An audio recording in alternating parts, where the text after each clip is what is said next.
તો બનાસકાંઠાના લાખણીમાં ધોધમાર વરસાદ ખાબક્યો। 1.5 ઇંચ વરસાદ પડતા બજારમાં પાણી ભરાઈ ગયા। લાખણીની બજારોમાં ઢીંચણસમાં પાણી ભરાયા છે।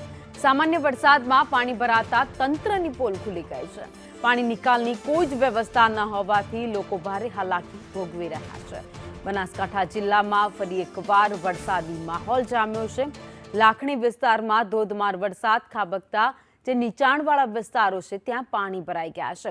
પાણીના નિકાલ માટે કોઈ વ્યવસ્થા નથી, જેના કારણે સ્થાનિક લોકો છે એ મુશ્કેલી વેઠી રહ્યા છે।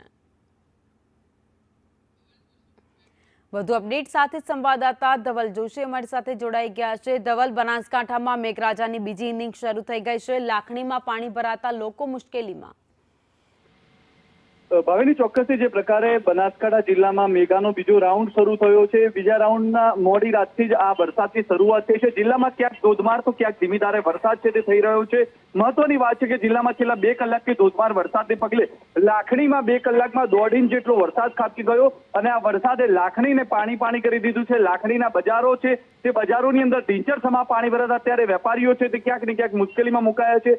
મહત્વની વાત છે કે જે પ્રકારે સામાન્ય વરસાદ થતો હોય છે ને સામાન્ય વરસાદમાં પણ લાખણી બજાર છે તે બેટમાં ફેરવાતું હોય છે। તંત્ર દ્વારા લાખણી બજારની અંદર વરસાદી પાણીના નિકાલની કોઈ વ્યવસ્થા ન હોવાને કારણે અવારનવાર આ વેપારીઓ આ હાલાકીનો સામનો કરી રહ્યા છે ને તેને જ કારણે અત્યારે તો જે સ્થાનિકો છે તે સ્થાનિકોમાં તંત્ર સામે ક્યાંક ને ક્યાંક રોષ ભભૂકી ઉઠ્યો છે। પરંતુ જે પ્રકારે બીજી તરફ જે આ વરસાદ થઈ રહ્યો છે મોડી રાતથી ધીમી ધારે તો વહેલી સવારે 2 કલાકમાં જે પ્રકારે ધોધમાર વરસાદ થયો છે ને તેને જ લઈને કેટલાક ખેડૂતોમાં ખુશીનો માહોલ છે, તો કેટલાક ખેડૂતો કે જેમનો પાક ખેતરમાં તૈયાર થઈ ગયો હતો પરંતુ લેવાનું બાકી છે તેવા ખેડૂતોમાં અત્યારે નારાજગીનું મોજું છે તે ફરી વળેલું જોવા મળી રહ્યું છે। ભાવિની, આભાર માહિતી માટે।